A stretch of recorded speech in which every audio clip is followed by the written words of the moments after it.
एक बार जोर से भारत माता का जयकारा लगाएंगे। दोनों मुट्ठी बंद करेंगे, हाथ ऊपर करेंगे और जोर से बोलेंगे, भारत माता की, भारत माता की, इनकलाब, इनकलाब, वंदे वंदे, जय जोहर, जय जोहर। इतने हजारों हजारों की संख्या में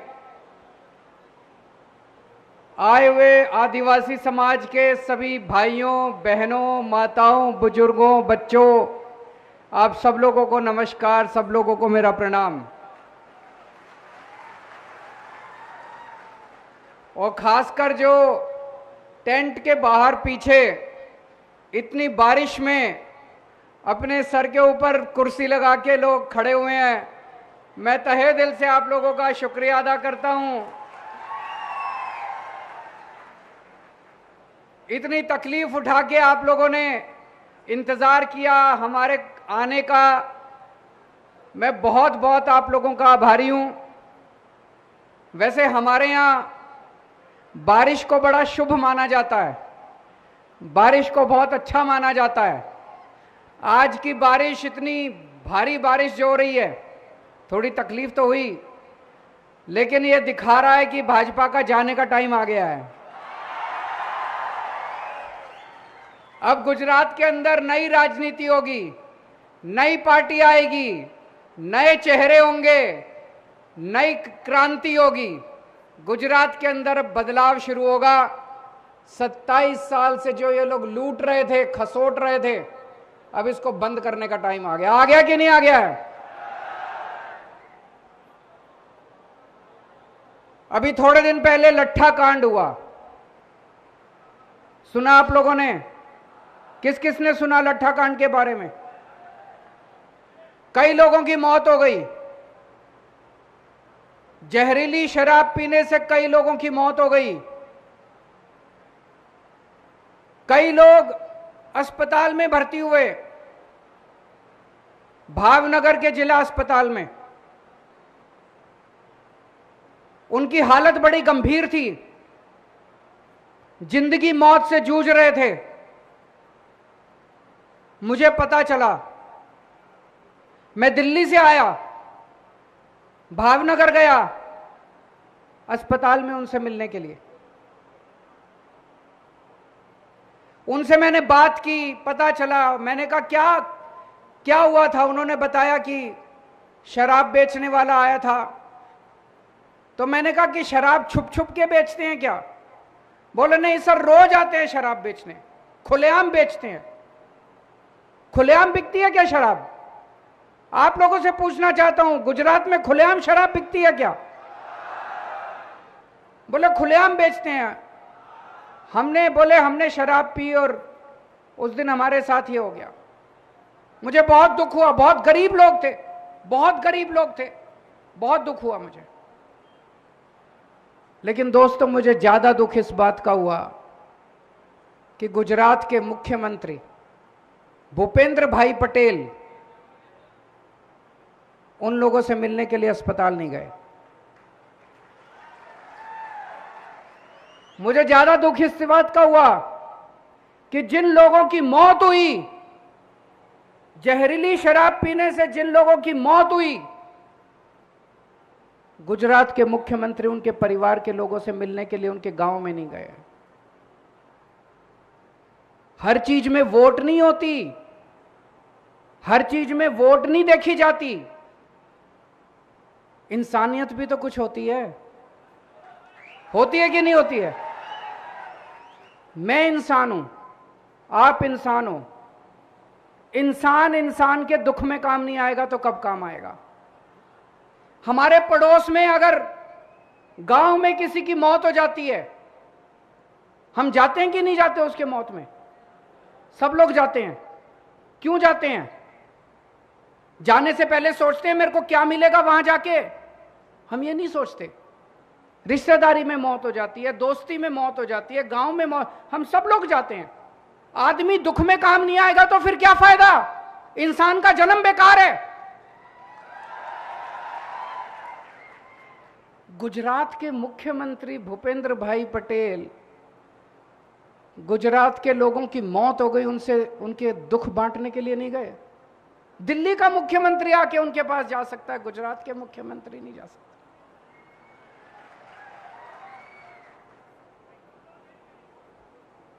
भाजपा के प्रदेश अध्यक्ष CR पाटिल साहब,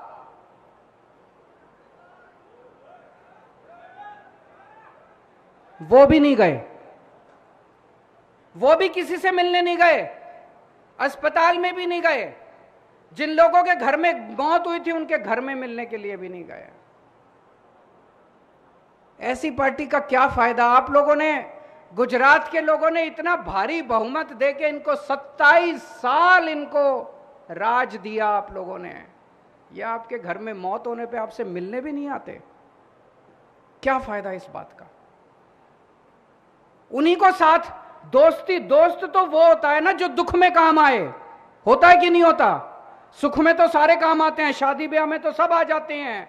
मेरे घर में अगर मौत हुई, अगर कोई नहीं आया, इसका मतलब वो मेरा दोस्त नहीं है, इसका मतलब वो मेरा साथी नहीं है। जो दुख में काम नहीं आए वो साथी नहीं है। दोस्तों, मैंने पता किया, गुजरात के अंदर खूब दारू बिकती है, खूब शराब बिकती है, खुलेआम बिकती है, गांव गांव में बिकती है, गली गली में बिकती है, शहर शहर में बिकती है। कहते हैं दारू बंदी है, यहां पे तो शराब बंदी है, नशा बंदी है गुजरात में। तो ये इतनी हजारों करोड़ों रुपए की दारू कौन बेचता है?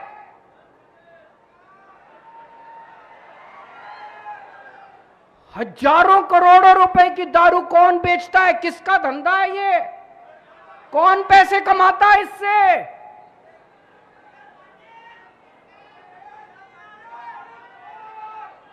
दोस्तों, अगर आप इनको वोट दोगे तो ये आपके बच्चों को दारू पिलाएंगे, ये आपके बच्चों को जहरीली शराब पिलाएंगे। अगर आप इनको वोट दोगे तो ये नकली दारू का धंधा चलता रहेगा, गैर कानूनी दारू का धंधा चलता रहेगा। दिल्ली में 5 साल 7 साल हुए मेरे को सरकार चलाते हुए।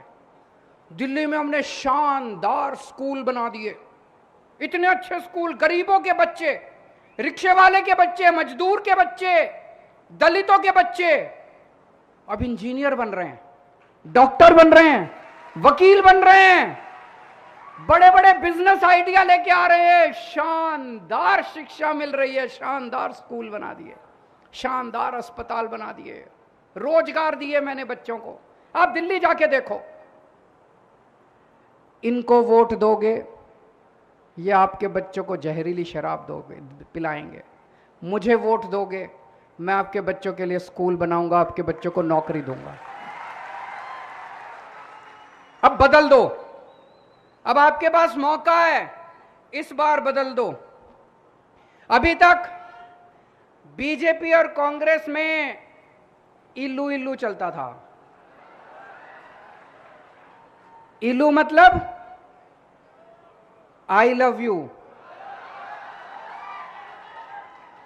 बीजेपी बोलती थी कांग्रेस को इल्लू आई लव यू, कांग्रेस बोलती थी बीजेपी को इल्लू इल्लू आई लव यू। दोनों में इल्लू इल्लू चलता था बीजेपी कांग्रेस में।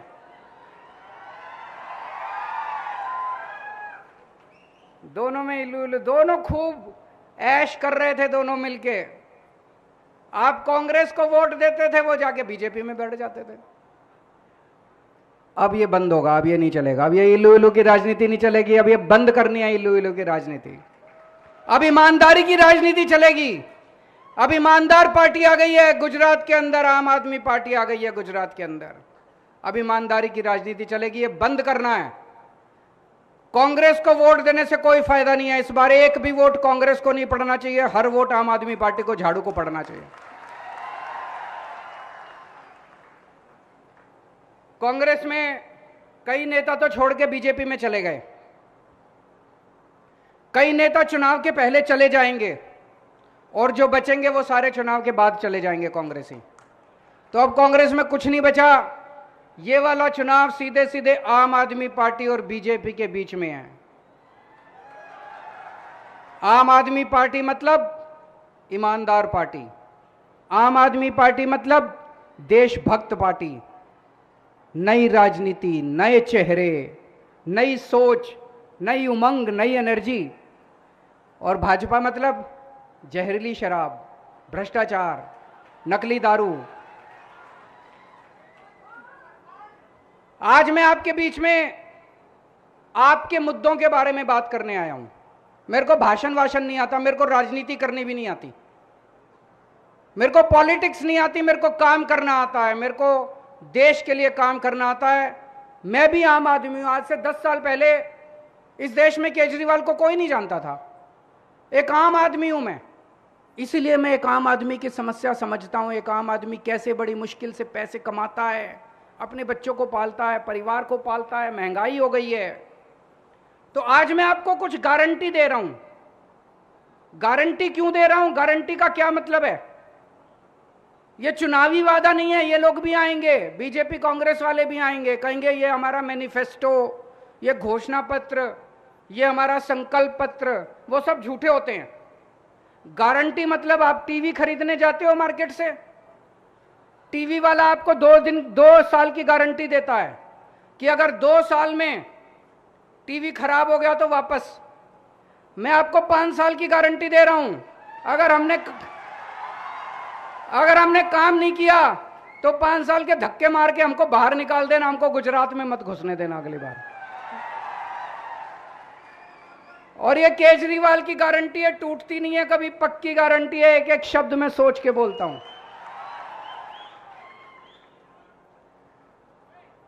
पहली गारंटी जो अभी महेश भाई ने कहा, आदिवासी समाज के लिए हमारे संविधान के अंदर अलग व्यवस्था की गई है।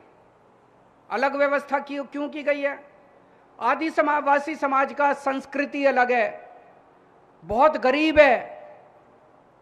इसीलिए बाबा साहब अंबेडकर ने, संविधान के निर्माताओं ने आदिवासी समाज के लिए 5th शेड्यूल बनाया, 5वां शेड्यूल बनाया, लेकिन किसी ने लागू नहीं किया। आम आदमी पार्टी को वोट दो, पहली बार गुजरात के अंदर 5th शेड्यूल लागू करके दिखाएंगे आपको। मेरी गारंटी है। दूसरी, पेसा एक्ट आया। पेसा एक्ट कहता है गांव सभा, ग्राम सभा विधानसभा से भी बड़ी होगी, संसद से भी बड़ी होगी। जो ग्राम सभा तय करेगी वही पक्का, उसके ऊपर किसी को अधिकार नहीं दिया। उसको ये मानते ही नहीं है। ग्राम सभा बेचारी कहती रहती है, प्रस्ताव पारित करती रहती है, ये पुलिस भेज के सारी जमीनों पे कब्जा कर लेते हैं। करते हैं कि नहीं करते हैं? अब ऐसे नहीं होगा। अब ग्राम सभा सुप्रीम करके दिखाएंगे। गुजरात के अंदर ग्राम सभा सुप्रीम होगी, जो ग्राम सभा कहेगी वही होगा। पेसा एक्ट को लागू करके दिखाएंगे। पेसा एक्ट को गुजरात के अंदर पहली बार लागू करके दिखाएंगे। तीसरी बात, ट्राइबल एडवाइजरी कमेटी। उसका मतलब है यह तय करना कि आदिवासी क्षेत्र के अंदर कितना पैसा कहां खर्च होना चाहिए, आदिवासी लोगों के विकास के लिए क्या काम करना चाहिए, आदिवासी समाज के क्या मुद्दे हैं, उनका निस्तारण कैसे करना चाहिए। तो ये तो ट्राइबल वाले ही बताएंगे ना, आदिवासी समाज ही तो बताएगा उनकी क्या समस्या है। उसके चेयरमैन के रूप में मुख्यमंत्री बैठ जाते हैं। मुख्यमंत्री को क्या पता आदिवासी समाज की क्या समस्या है। ये बंद करेंगे। ट्राइबल एडवाइजरी कमेटी का चेयरमैन होगा आदिवासी समाज से कोई व्यक्ति को, ट्राइबल ऐसे व्यक्ति को बताएंगे जो समाज के बारे में जानता है। आदिवासी समाज के व्यक्ति को बनाएंगे, ऐसे व्यक्ति को जो कि समाज जिसकी इज्जत करता है और समाज जिसको जो समस्याओं को जानता है। दोस्तों, मैं आपसे पूछना चाहता हूं, दिल्ली में जब हमारी सरकार बनी बिजली बहुत महंगी थी। 2015 में हमारी सरकार बनी, उसके पहले बिजली बहुत महंगी थी। हमने दिल्ली में आके सबके लिए बिजली फ्री कर दी। दिल्ली में फ्री बिजली मिलती है, फ्री बिजली मिलती है। फ्री मतलब जीरो बिल आता है, जीरो, कोई टैक्स ये फलाना ढिमका कुछ नहीं, जीरो बिल आता है। पंजाब में अभी कुछ दिन पहले, 4-5 महीने पहले हमारी सरकार बनी है, मार्च में। हमने पंजाब में कहा था हमारी सरकार बनेगी, हम बिजली फ्री करेंगे। 3 महीने के अंदर सरकार बनते ही 3 महीने के अंदर हमने पंजाब में बिजली फ्री कर दी। अभी पिछले हफ्ते 25 लाख परिवारों के पंजाब में जीरो बिजली के बिल आए हैं। जीरो जीरो जीरो, कोई अगला पुराना ये वो सर्विस टैक्स फलाना कुछ नहीं, जीरो बिजली के बिल। और अगले हफ्ते 26 लाख और 51 लाख 51 लाख परिवारों के पंजाब में जीरो बिल आएंगे। अब हर महीने 51 लाख परिवारों के। गुजरात में जीरो बिल चाहिए कि नहीं चाहिए? जरा हाथ खड़े करके बताओ, दोनों हाथ खड़े करके बताओ, जीरो बिल चाहिए कि नहीं चाहिए? जीरो बिल चाहिए कि नहीं चाहिए? ये लोग मेरे को गालियां दे रहे हैं, ये लोग कहते हैं केजरीवाल पैसे लुटा रहा है, केजरीवाल फ्री की रेवड़ी बांट रहा है। केजरीवाल पैसे लेके स्विस बैंक में नहीं लेके जा रहा, जनता का पैसा है, केजरीवाल जनता पे लुटा रहा है। दोस्तों, आज इतनी महंगाई होगी, इन लोगों ने इतनी महंगाई कर दी, इतनी महंगाई कर दी। अगर मैं गरीब लोगों के घर में थोड़ी सी खुशी ले आता हूं, उनका बिजली का बिल जीरो कर देता हूं, बताओ मैं क्या पाप करता हूं? लाखों करोड़ों लोगों की दुआएं हैं मेरे साथ। मेरे पास बैंक में कोई बैलेंस नहीं है, मेरे पास कोई पैसा नहीं है, मेरी पार्टी भी फक्कड़ है, मैं भी फक्कड़ हूं। लेकिन आज जो देश भर में इतना समर्थन मिल रहा है, वो केवल आपकी दुआओं का नतीजा है, आपके आशीर्वाद का नतीजा है। आज पंजाब के अंदर 25 लाख लोगों के जब बिल आ रहे हैं, वो हमें इतनी दुआएं दे रहे हैं, इतनी दुआएं, इतने खुश हैं लोग, यकीन नहीं हो रहा लोगों को, नाच रहे हैं गांव के अंदर, अरे जीरो बिल आ गया, जीरो बिल आ गया। यकीन नहीं होता, आजादी के बाद 75 साल में लोगों के जीरो बिजली के बिल आने लगे हैं। हमारी सरकार गुजरात में बनेगी, 3 महीने के अंदर, 3 महीने के बाद जो आपका बिजली का बिल आएगा वो जीरो होगा। केजरीवाल की गारंटी है, हर परिवार को 300 यूनिट बिजली मुफ्त देंगे और पुराना आपका जितना बकाया है बिजली का बिल वो सारा माफ कर देंगे। करना चाहिए कि नहीं करना चाहिए? दोस्तों, आज एक पढ़ा लिखा नौजवान, अनपढ़ नौजवान, कम पढ़े लिखे, हमारे बच्चे बेरोजगार घूम रहे हैं, उनके पास नौकरी नहीं है, सरकार कुछ नहीं करती। रोज देखो परीक्षा के पेपर फूट जाते हैं, पेपर लीक हो जाते हैं, जो पेपर देखो वो फूट जाता है। क्यों होता है? इनसे एक पेपर नहीं होता, सरकार चला रहे हैं, ये धर्मशाला चला रहे हैं, इनसे एक पेपर नहीं होता। जिस सरकार से, उसको तो इस्तीफा दे देना चाहिए, जिस सरकार से एक पेपर नहीं होता। तो दोस्तों, मैंने दिल्ली में पिछले 5 साल में 12 लाख बच्चों को रोजगार दिलवाया है, 12 लाख बच्चों को। वेबसाइट के ऊपर है, मैं झूठ नहीं बोल रहा, 12 लाख बच्चों को रोजगार दिलवाया है। मेरे को नौकरी दिलवानी आती है, मेरी नीयत भी साफ है, मैं बच्चों को रोजगार दिलवाना चाहता हूं, उनके घर में खुशियां देखना चाहता हूं। हमने गुजरात के युवाओं को वादा किया है, हमारी सरकार बनेगी, हर बेरोजगार युवक को 5 साल में हर बेरोजगार युवक को रोजगार दिलाएंगे। और जब तक रोजगार नहीं मिलता तब तक 3,000 रुपए महीने के हिसाब से बेरोजगारी भत्ता मिलेगा। होना चाहिए कि नहीं होना चाहिए? ये मेरे को खूब गालियां देते हैं, केजरीवाल कमीना है, केजरीवाल पैसे लुटाता है, केजरीवाल ये है, केजरीवाल वो है। मेरे को फर्क नहीं पड़ता, मेरा तो आपके साथ इल्लू इल्लू का रिश्ता है।